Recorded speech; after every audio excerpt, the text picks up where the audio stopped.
नमस्कार दोस्तों, स्वागत है आपका आपके YouTube चैनल में। मैं हूं अवतार और हम सीख रहे हैं Excel basic to advance series, जिसमें हमने लास्ट क्लास में पढ़ा था और लॉजिकल ऑपरेटर्स और एंड विद टेक्स्ट एग्जांपल्स। वो हमने अपनी लास्ट क्लास में चेक कर लिया था और उससे रिलेटेड एग्जांपल भी हमने सॉल्व कर लिए थे। अगर आप देखना चाहते हैं उन्हें तो आप हमारी प्लेलिस्ट में जाकर के लास्ट वीडियो चेक कर सकते हैं। उसमें आपको टेक्स्ट एग्जांपल और एंड का मिल जाएगा। उसमें हमने बहुत डिस्कस किया है ब्रीफली उसके बारे में। अब हम क्या सीखने वाले हैं आज? आज हम सीखेंगे एंड ऑपरेटर नंबर के साथ में, सिंगल इफ फंक्शन के साथ में और मल्टीपल इफ फंक्शन के साथ में। सिंगल इफ फंक्शन पे चलते हैं। सबसे पहले हम कह रहे हैं कि आपको कोई नंबर चेक करना है कि वो इससे बड़ा हो और इससे छोटा हो, मतलब इसके बीच का होना चाहिए। तो वहां पर कोई पर्टिकुलर स्टेटस आपको शो कराना है। मीन्स अगर ये नंबर आपका 50 से 70 के बीच में है तो वहां लिखाना चाहिए 50 टू 70। अदरवाइज वहां पे क्या लिखाना चाहिए? Not equal to between 50 and 70। अभी तक आप क्या कर रहे थे? पिछले जब हमने कंपैरिजन ऑपरेटर पढ़े थे तो उसमें हम चेक कर रहे थे कि ये नंबर जो है वो बड़ा होना चाहिए किससे? 50 से। तो आप यहाँ पे लिख देते थे कि 50 ग्रेटर देन 50, ऐसे लिख देते थे आप। एल्स में नो लिख देते थे या लेस देन 50 ऐसा करके लिख देते थे। अभी इससे क्या हो रहा है कि ये अगर 90 50 से बड़ा चेक करा है तो ये सारे 50 से बड़े जितने भी होंगे ना, एक्चुअली 93 भी 50 से बड़ा ही है, तो 93 पे भी क्या दे रहा है? Greater than 50। लेकिन हमें केवल और केवल 50 से 70 तक के नंबरों पे भी ये स्टेटस शो कराना है कि 50 टू 70। तो आप इसको कैसे करेंगे बताएं? अगर आप इसे नेस्टेड इफ से करते हैं, देखो नेस्टेड इफ से भी हो सकता है। मैंने बताया था कि केवल ऑपरेटर का इस्तेमाल जो होता है वो किसको कम करने के लिए होता है? फॉर्मूले को छोटा करने के लिए होता है। और लॉजिकल वैल्यू जब दो लॉजिकल टेस्ट की सेम होती है तब होता है। दो कंडीशन होनी चाहिए। तो यहाँ पर बिल्कुल ठीक है, यहाँ पर हम नेस्टेड इफ से कर सकते हैं कि पहली कंडीशन है कि ये ग्रेटर देन 50 होना चाहिए या इक्वल टू लगा लो। दूसरी कंडीशन क्या है कि ये वाला हमारा इफ, अभी हमें ट्रू वैल्यू नहीं देनी। हमने एक लॉजिकल टेस्ट किया, लॉजिकल टेस्ट करने के बाद ये ट्रू वैल्यू देनी चाहिए थी, लेकिन ट्रू वैल्यू देनी नहीं है क्योंकि दूसरा लॉजिकल टेस्ट करे बिना हम ट्रू वैल्यू नहीं दे सकते। अभी मैं नेस्टेड इफ से कर रहा हूँ इसको, तो मैंने यहाँ पर लिखा कि ये लेस देन किसके होना चाहिए? लेस देन इक्वल टू 70 होना चाहिए। अब मैं ट्रू वैल्यू दूंगा, पहले इसको चेक करेगा कि ग्रेटर देन 50 है। अगर 50 से ग्रेटर हुआ तो ट्रू वैल्यू में जाके एक और कंडीशन चेक करेगा कि लेस देन 50 है। अगर लेस देन 70 है, लेस देन 70 हुआ तो ये मेरे को क्या देगा? 50 से 70 के बीच का ऐसा दे देगा। और एल्स में मैं इसको दे दूंगा कि मेरे को नो दे दे, या जो भी तुम्हें चाहिए नो लिख देते हैं हम सिंपल। जितने ब्रैकेट खोले इसके उतने बंद करेंगे, एंटर प्रेस करेंगे। देखो तो अभी मेरे को क्या दे रहा है? Just a second, sorry, actually यहाँ पर जो सिंबल आना चाहिए था वो लेस देन का आना चाहिए। ग्रेटर देन लगा दिया मैंने बाय मिस्टेक। Less than 70। अब देखो तो जो नंबर 50 से 70 के बीच में होगा वो यहाँ पर दे देगा आपको। एल्स में आपको क्या दे देगा? नो दे देगा। देखो हमें इसकी भी फॉल्स में वैल्यू देनी पड़ेगी, यहाँ पे नो दे देते हैं क्योंकि फॉल्स रिटर्न कर रहा है, बिकॉज उसकी वैल्यू हमने दी नहीं थी। ठीक है, तो ये देखो ये हमने अचीव कर लिया। बट हमने क्या करा, मैं फिर से बता देता हूँ कि इसको चेक करा इस शेल को कि ये ग्रेटर देन 50 है। अगर 50 है तो ये दोबारा ट्रू वैल्यू में जाएगा, अदरवाइज ये डायरेक्ट कहाँ चला जाएगा? फॉल्स वैल्यू में चला जाएगा। जैसे यहाँ देखो, यहाँ पर ये ग्रेटर देन 50 नहीं था। कौन सा वाला? ये वाला ग्रेटर देन 50 नहीं था, तो डायरेक्टली कहाँ चला गया होगा? फॉल्स वैल्यू में चला गया होगा। अगर होता तो ट्रू वैल्यू में जाता, फिर चेक करता कि लेस देन 70 है। अगर होता, दोनों कंडीशन मैट होगी, पहले यहाँ पे घुसा फिर इसको चेक करा, ये भी मैट हो गई तो ये ट्रू वैल्यू रिटर्न हो गई। अगर नहीं हुई, ये रिटर्न 70 से बड़ा हुआ तो इसकी फॉल्स वैल्यू रिटर्न हो जाएगी। और अगर यहाँ पर क्या हुआ? 50 से छोटा हुआ तो यहाँ पर डायरेक्टली नो में आ जाएगा। आई होप आप समझ रहे हो। तो मतलब सेम टास्क हमने अचीव कर लिया किसकी मदद से? नेस्टेड इफ की मदद से। आई होप आप समझ पा रहे हैं।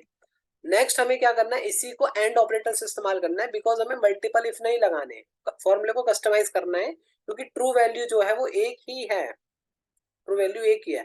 देखो दो टेस्ट है यहाँ पे, लेकिन ट्रू वैल्यू एक ही है। तो जब लॉजिकल टेस्ट एक से ज्यादा होते हैं, ट्रू वैल्यू सेम होती है, तो हम ऑपरेटर का इस्तेमाल कर सकते हैं, जिससे हमारा फॉर्मूला छोटा हो जाएगा। अब हम क्या लगाएंगे, इफ लगाएंगे। यहाँ पर लॉजिकल टेस्ट दो है, इसलिए मैंने यहाँ पर एंड लगाना है। एंड लगाने के बाद पहला चेक करना है कि ये वाला शेल जो है वो ग्रेटर देन किसके होना चाहिए, ग्रेटर देन इक्वल टू 50 होना चाहिए। फिर हम दूसरा लॉजिकल टेस्ट यहीं पे कर लेंगे कि ये वाला शेल जो नंबर लिखा है 50 से तो बड़ा होना ही चाहिए, लेकिन ये छोटा भी होना चाहिए किससे, 70 से। तो अब ये दोनों, आपको पता है एंड कब ट्रू रिटर्न करता है, जब ये दोनों कंडीशन क्या होती है, ट्रू होती है। चेक करेगा 50 से बड़ा है, हाँ मान के चलो कि यहाँ पर 91 है, तो 50 से बड़ा होगा, तो 50 से बड़ा तो है, लेकिन ये वाली कंडीशन फॉल्स हो जाएगी। तो यहाँ पर एंड के लिए अगर एक कंडीशन फॉल्स है तो वो पूरा फॉल्स में कन्वर्ट हो जाएगा। फॉल्स में कन्वर्ट होने के बाद में ये हमें फॉल्स रिटर्न करेगा। और यहाँ पर अगर होता तो हम कह रहे हैं कि 50 से 70 लिखा आ जाए, 50 से 70 लिखा आ जाए, एल्स में नो लिखा आ जाए। बंद करेंगे ब्रैकेट। अब देखो यहाँ पे सेम रिजल्ट आप किससे अचीव कर रहे हो, एंड फंक्शन से अचीव कर रहे हो। आप इस वीडियो को एक बार रिवाइंड करके और इसको प्रॉपर चेक करो अपने एंड से, जिससे आपको ये समझ में आएगा। हमने क्या करा, ये देखो यहाँ देखते हैं, ये नंबर देखते हैं। यहाँ पर देखो इसको चेक करा है, 50 से बड़ा है, हाँ बिल्कुल 50 से बड़ा है। लेकिन यहाँ पर दूसरी कंडीशन है कि 70 से छोटा है, ना ना ये 70 से छोटा नहीं है। तो अब इसने हमें क्या करा होगा, पूरा फॉल्स रिटर्न करा होगा, क्योंकि एंड के लिए जब तक दोनों वैल्यू जो लॉजिकल टेस्ट है वो ट्रू नहीं होते, तब तक वो हमें ट्रू रिटर्न नहीं करता। तो अभी ये हमारे लिए क्या बन गया होगा, एक ट्रू है एक फॉल्स है, तो यहाँ पे फॉल्स रिटर्न कर दिया। फॉल्स वैल्यू इसलिए जब ये फॉल्स रिटर्न करेगा तो ये फॉल्स वैल्यू आएगी। फॉल्स वैल्यू क्या है, नो है। अगर और इसी कंडीशन में यहाँ पर ये देखा तो 50 से बड़ा है और 70 से छोटा भी है, इसलिए हमें इसने क्या रिटर्न कर दी, ट्रू वैल्यू रिटर्न कर दी। आई होप आप समझ गए होंगे सिंगल इफ के साथ में एंड का इस्तेमाल कैसे करना है आपको। अब मैं बात करता हूँ मल्टीपल इफ्स के साथ में आप कैसे इस्तेमाल करेंगे एंड ऑपरेटर का। उसके लिए क्राइटेरिया टेबल मैंने पहले ही बनाई हुई है,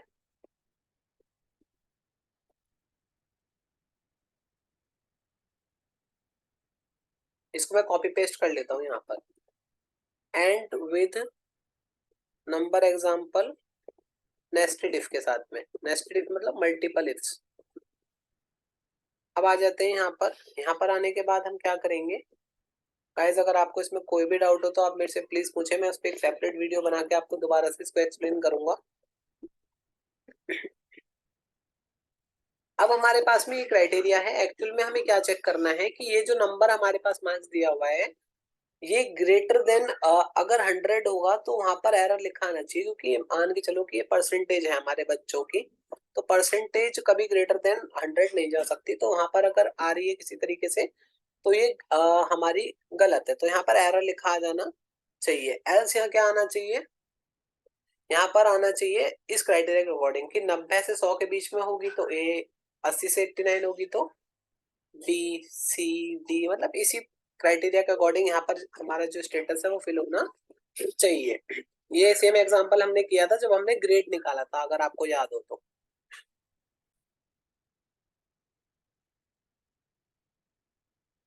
हमने अपनी मार्कशीट में किया था इसके साथ में ऐसा कि हमने इसको नेस्टेड इफ से निकाला। तो हम क्या करेंगे, हम अपना इसको नेस्टेड इफ से तो आप निकाल के खुद चेक कर लेंगे यहाँ पर स्टेटस वन में। मैं आपको एंड से निकाल के बता रहा हूँ, हमने मार्कशीट में देखा था ना कि हम कैसे निकाल सकते हैं नेस्टेड इफ से, ये सेम चीज हमने निकाली थी लास्ट क्लास में, आप देख लेना एक बार। हमें अभी इसको एंड से निकालेंगे। इफ लॉजिकल टेस्ट में हम क्या देंगे, हम एंड का ऑपरेटर का इस्तेमाल करेंगे। और सॉरी, पहला जो है देखो हमारा क्राइटेरिया जो पहला है वो हमसे क्या कहता है कि अगर ग्रेटर देन 100 हो तो मैं चेक करूंगा, ये शेल चेक करो ग्रेटर देन 100 है तो मेरे को एरर दे दे, क्योंकि बड़ा हो ही नहीं सकता। अगर नहीं है तो फिर आगे जाओ, आगे जाके फिर एक और इफ लगाओ, यहाँ पर एंड लगाएंगे। एंड लगाने के बाद यहाँ पे क्या करेंगे, यहाँ पे चेक करेंगे हम लोग कि ये वाला शेल जो है आपका, ये वाला जो शेल है परसेंटेज वाला, ये ग्रेटर देन है 90 से या ग्रेटर देन इक्वल टू होना चाहिए। इक्वल भी हो तो कोई बात नहीं है, 90 के इक्वल है और ये वाला CH4 आप लिख सकते हो यहाँ पे CH4 लेस देन किसके होना चाहिए था, लेस देन होना चाहिए हमारा 100 के, है ना। तो यहाँ पर हमने क्या किया, लेस देन इक्वल टू 100। तो ये मेरा पहला लॉजिकल टेस्ट हो गया एंड के लिए।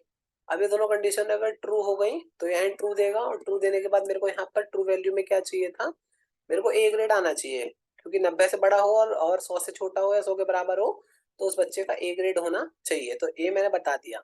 नेक्स्ट मैं फिर से इफ लगाऊंगा, इफ लगाने के बाद मैं फिर से बोलूंगा एंड लगाऊंगा, और यहाँ पर मैं बोलूंगा, यहाँ फॉर्मूला बार में फॉर्मूला देखता रहे यहाँ पे ना, मैं बोलूंगा कि जो CH4 है मेरा, CH4 मतलब परसेंटेज वाला जो शेल है, वो ग्रेटर देन किसके होना चाहिए, equal to, greater than equal to होना चाहिए 80 के, और वो लेस देन होना चाहिए, फिर से CH4 ए वाला cell less than equal to किसके होना चाहिए, ये हमारा लेस देन इक्वल टू होना चाहिए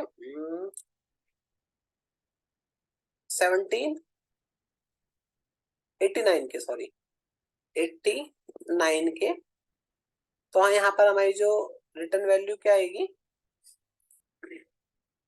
या आप लेस देन इक्वल टू लगा सकते हो, या आप लिख सकते हो सीधा लेस देन 90 होना चाहिए, क्योंकि लेस देन 90 में वो कवर हो जाएगा ऑटोमेटिकली। लेस देन 90 होना चाहिए, तो यहाँ पर क्या आएगा आपके पास में, बी ग्रेड आना चाहिए। सेम मतलब यही, ये जो स्टेटमेंट है इसे कॉपी करना है आपको, सिंपल यहाँ से यहाँ तक कॉपी कर लो, और इसको कॉपी करके कंट्रोल सी करके यहाँ पर लाके इसी के अंदर पेस्ट कर दो। अब यहाँ पर आप क्या करोगे कि बी तो आपने बता दिया, ये थोड़ा एक कोमा एक्स्ट्रा लग गया, बी आपने बता ही दिया है, तो बी के बाद अब आप क्या बताएंगे, सी वाला क्राइटेरिया बताना है आपको। तो यहाँ पर क्या लिखेंगे कि इसको हटा देते हैं, अगर ग्रेटर देन होगा 65 से, क्योंकि यहाँ पर अगर आप देखेंगे तो 65 वाला क्राइटेरिया आएगा, 65 से ग्रेटर देन होगा, और 80 से कम होना चाहिए, क्योंकि 80 से कम 79 है, तो लेस देन का सिंबल लगा के आप 80 लिख दो, तो यहाँ पे क्या आएगा, सी आएगा। सेम एज इट इज यहाँ पर आ जाएंगे। ये थोड़ा कॉम्प्लिकेटेड मैंने बना दिया है आपके लिए, ताकि आप प्रैक्टिस करो और आपके लॉजिक बिल्ड हो। मैं चाहता तो दो कंडीशन देकर भी इसको आपको समझा सकता था, लेकिन मैंने थोड़ा सा कॉम्प्लिकेटेड बनाया जिससे आप इसको लगाओ और आपके लॉजिक बिल्ड हो, क्योंकि मैंने बताया था कि एक्सेल में लॉजिक बहुत इंपॉर्टेंट रोल प्ले करते हैं। हमने इसके बाद यहाँ पर क्या करना है, इसको हमें 45 बनाना है, क्योंकि ग्रेटर देन 45 अगली कंडीशन है, और लेस देन 65 होना चाहिए। तो यहाँ पर जो आएगा वो क्या आएगा, डी आएगा। इसके बाद हम फिर से अपने जो कॉपी का रखा है उसको पेस्ट कर लेंगे। इसके बाद यहाँ पर क्या आएगा, 45 तक हो गया हमारा, 33 आएगा अब की बात, 33 के बाद, और ये 45 से लेस आएगा यहाँ पे, तो यहाँ पे कौन सा ग्रेड आएगा, ए डी के बाद में ई। अगर इसके बाद एक और बार हम फंक्शन को पेस्ट कर लेंगे, जो हमारा यही सेम स्टेटमेंट पेस्ट करनी है बस, और यहाँ पर इसको चेंज कर देना है कि ग्रेटर देन इक्वल टू 0 के होना चाहिए, और लेस देन किसके होना चाहिए, 32 के होना चाहिए, सॉरी 33 के। तो यहाँ पे क्या आएगा, ई आएगा। एल्स में, सॉरी ये हो गया हमारा, एफ आएगा। एल्स हमारा जो फॉल्स वैल्यू होगी वो ब्लैंक होगी, तो ब्लैंक के लिए मैं डबल इन्वर्टेड कोमा पुट कर दूंगा, और यहाँ पे जितने ब्रैकेट खोले उन सबको बंद कर दूंगा। सारे इफ बंद करने हैं मुझे, ये देखो सारे इफ बंद हो गए। अब मैं एंटर प्रेस करूंगा, आप एक बार फॉर्मूला देख ले, देखो कुछ नहीं है इसके अंदर, आपको कॉम्प्लिकेटेड लग रहा होगा, केवल हमें इस पार्ट को कॉपी करना है और इसके अकॉर्डिंग क्राइटेरिया को सेट कर देना है अपने कंपैरिजन ऑपरेटर लगा के, और एंटर प्रेस करना है। तो ये देखो, अब इसने हमें एक्यूरेट रिजल्ट दे दिया कि ये हमारा 51 है, तो ये 45 से 65 के बीच में आ रहा होगा, 45 से 65 के बीच में आ रहा होगा, तो यहाँ पर डी हमें दे रहा है। अब यहाँ देखो 64 किस में आ रहा होगा, 64 हमारा इसमें आ रहा होगा, सॉरी इसमें आ रहा होगा 45 से 65 वाले में, तो यहाँ पे भी डी दे रहा है। यहाँ पर ई एफ दे रहा है, क्योंकि 33 से 032 में आ रहा है। तो आप लोग समझ गए होंगे कि एंड ऑपरेटर का इस्तेमाल आपको कैसे करना है इफ के साथ में। ये आप नेस्टेड इफ से भी निकाल के चेक करोगे अपने एंड पे, ये मैंने पहले बताया है अपने लास्ट क्लास में कि नेस्टेड इफ से कैसे निकालोगे इसे, मतलब ऑपरेटर नहीं इस्तेमाल करना है इसके अंदर, आपको सिर्फ सिंपल इफ से निकालना है। देखो हमने यहाँ पर इसको देखा था, ये जो मैंने एक बताया था ना आपको अपने कंपैरिजन ऑपरेटर की वीडियो में, ये वाला जो देखो, ये कुछ इस प्रकार से लगेगा इसमें, इसमें ग्रेटर देन सबसे बड़े डिजिट से शुरू करके, और आपको उसको चेक कर लेना है एक बार कैसे निकलेगा इस फंक्शन इसमें, ये जो मैंने लास्ट क्लास में बताया था आपको। तो अभी तक हम देख लेते हैं कि हम इसको समराइज कर लेते हैं कि हमने क्या क्या पढ़ा है। इसी के साथ हमारे जो लॉजिकल ऑपरेटर्स हैं और लॉजिकल फंक्शन है, हम उसको स्टॉप करेंगे। आगे हम और लॉजिकल फंक्शन सीखेंगे, लेकिन नेक्स्ट क्लास में हम लॉजिकल फंक्शन नहीं पढ़ेंगे। आप इसको प्रैक्टिस कर लें अपने एंड पे। हम समराइज कर लेते हैं हमने अभी तक क्या क्या पढ़ा है लॉजिकल फंक्शंस के अंदर। हमने लॉजिकल फंक्शंस देखे थे, इफ देखा था टेक्स्ट के साथ, नेस्टेड इफ भी देखा था फिर टेक्स्ट के साथ। उसके बाद हमने नंबर के साथ इफ और नेस्टेड इफ देखा था। मल्टीपल इफ को हम नेस्टेड इफ कहते हैं। तो यहाँ पर हमने देखा था कि सिंगल नेम के साथ में स्टेटस बनाना हो और मल्टीपल नेम्स के साथ में स्टेटस बनाना हो तो आप कैसे बनाएंगे। अवतार की जगह अवतार, राघव की जगह भी यस, और कुमार की जगह भी यस, ऐसा हमने पुट करना था। नेक्स्ट हमारे पास में क्या है, हमने कंपैरिजन ऑपरेटर्स देखे थे, greater than, less than, equal to. ये हमने नंबर्स के साथ देखे थे सिंगल इफ में भी, और उसके बाद हमने इसको देखा था, सारे ऑपरेटर देख लिए थे हमने कैसे यूज होंगे। फिर हमने इसको मल्टीपल इफ के साथ भी देखा था, जिसमें हमने ये वाला एग्जांपल बताया था कि मल्टीपल इफ्स के साथ में आप अपने जो कंपैरिजन ऑपरेटर है उसका इस्तेमाल किस प्रकार से कर सकते हैं, ये हमने देख लिया था। इसके बाद में हमने देखे थे अपने लॉजिकल ऑपरेटर एंड और एंड और का इस्तेमाल पहले हमने टेक्स्ट में देखा था कि टेक्स्ट में हमने देखा था कि अगर सिंगल नाम के साथ में हमने इसको नेस्टेड इफ से करना देखा था सबसे पहले कि नेस्टेड इफ से कैसे होगा, और उसके बाद में और एंड के साथ में कैसे होगा। तो ये देखो, और के साथ में हमने बोला था कि अगर अवतार हो या राघव हो कुमार हो तो यस आना चाहिए। तो इनमें से कुछ भी अगर एक होगा तो वो यस दे देगा, अदरवाइज नो दे देगा। ऐसे ही फिर हमने देखा था इसको। एक और एग्जांपल हमने इसका देख लिया। ये हमने एंड देखा था। एंड में क्या है, हमने बताया था कि अगर सारी लॉजिकल वैल्यू ट्रू होती हैं तभी क्या होता है कि एंड जो है वो ट्रू वैल्यू रिटर्न करता है। मीन्स सरनेम, फर्स्ट नेम अवतार, सरनेम राघव होगा, उसी वही वहीं पर एलिजिबल देगा, अदरवाइज नॉट एलिजिबल देगा। मतलब किसी भी दो या दो से ज्यादा शेल की वैल्यू अगर ट्रू होगी तभी ट्रू वैल्यू रिटर्न करेगा। एंड टेक्स्ट के साथ देखा था। फिर एंड हमने एक और टेक्स्ट का एग्जांपल देखा था, और एंड नंबर के साथ में देख लिया अब हमने कि एंड हमने देख लिया सिंगल नंबर के साथ में, मीन्स सिंगल इफ के साथ में कैसे यूज होगा। ये देखो हमने ये नेस्टेड इफ से देखा। सबसे पहले इसको हमने देखा सिंगल इफ, ये देखिए इफ के साथ में देख लिया, और हमने यहाँ पर सिंगल इफ के साथ में एंड है ये। यहाँ पर हमने क्या करा, मल्टीपल इफ के साथ में एंड देख लिया, जो थोड़ा सा कॉम्प्लिकेटेड है। आप इसको ये सेम स्टेटस आप यहाँ पे नेस्टेड इफ से लगाएं और एक बार इसको एंड से लगाएं।